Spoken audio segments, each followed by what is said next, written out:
میرے بھائیوں، لوگ کہتے ہیں کہ مودی ظالم ہے. میں کہتا ہوں کہ ہندوستان کا مسلمان مودی سے بڑا ظالم ہے، کیونکہ ہندوستان کا مسلمان صبح اٹھنے سے لے کر آنکھ کھلنے سے لے کر رات کو سونے تک نہ جانے کتنی بار نبی کے سنتوں کا جنازہ نکال دیتا ہے. ہمارے نبی اپنے صحاباؤں کے ساتھ ایک بار گزر رہے تھے راستے میں انہیں ایک پتھر دکھا. نبی وہ پتھر کو پکڑتے ہیں اور راستے کے کنارے میں پھینک دیتے ہیں اور کہتے ہیں اپنے صحاباؤں سے کہ اگر تمہیں راستے میں کوئی رکاوٹ دکھے تو تم اسے ہٹا دو تاکہ تمہارے بعد جو آئے اسے پریشانی نہ ہو.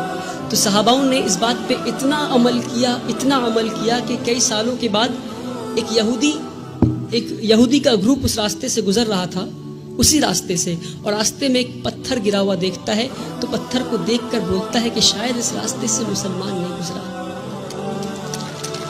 میرے بھائیوں، وہ تھا ان کا ایمان.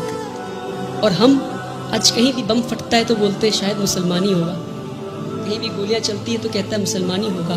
یہ نہیں کہہ رہا ہوں کہ مسلمان ہوگا، اپنے اندر جھانک کر دیکھیں کہیں اللہ کا عذاب تو نہیں آیا ہم پہ، کہیں اللہ تو ناراض نہیں ہم سے.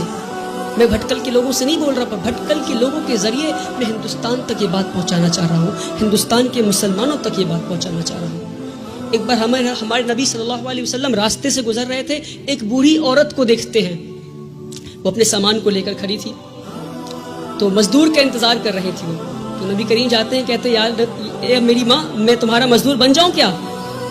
وہ پورے کائنات کے سردار مزدور بننے کو تیار ہو گئے. اور آج ہم اگر کوئی جوتا پلٹ رہا ہوتا ہے تو اسے سیدھا نہیں کر سکتے. یہ ہمارے مسلمانوں کی آج وہ عقر ہے.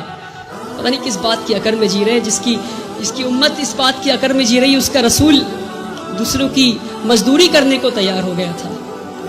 کہتے ہیں اے ماں جی، میں مزدور بن جاؤں تمہارا؟ ماں جی کہتی ٹھیک ہے. وہ بوڑھی عورت کہتی ٹھیک ہے، تو مجھے مکہ کے باہر چھوڑ دو.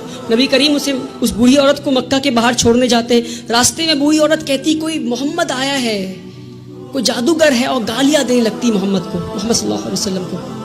نبی کریم پیار سے شانتی سے مسکراتے ہوئے ان کی بات سنتے ہیں، مکہ کے باہر لے جا کر چھوڑ دیتے ہیں. اور جب واپس ہو رہے ہوتے ہیں تو بوڑھی عورت پوچھتی ہے ارے بیٹا، تو نے میری مزدوری کی ہے، مزدوری تو لے جا. کہتے نہیں رہنے دو ماں. تو کہتے اچھا اپنا نام تو بتا جا. تو کہتے میرا نام محمد ہے، وہی محمد جسے تو گالی دے رہی تھی.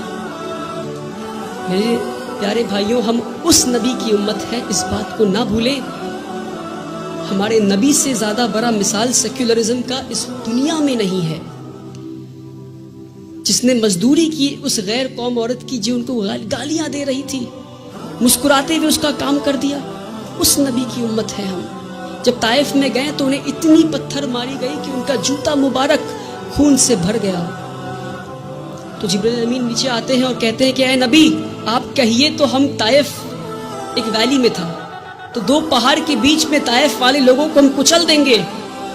ہمارے نبی گھائل حال میں بھی، پتھر کھا کے بھی کہتے ہیں میں تو یار رحمت کے لیے آیا ہوں. میرے بھائیوں، ہم اس نبی کی امت ہے، اس بات کو ہم نہ بھولیں.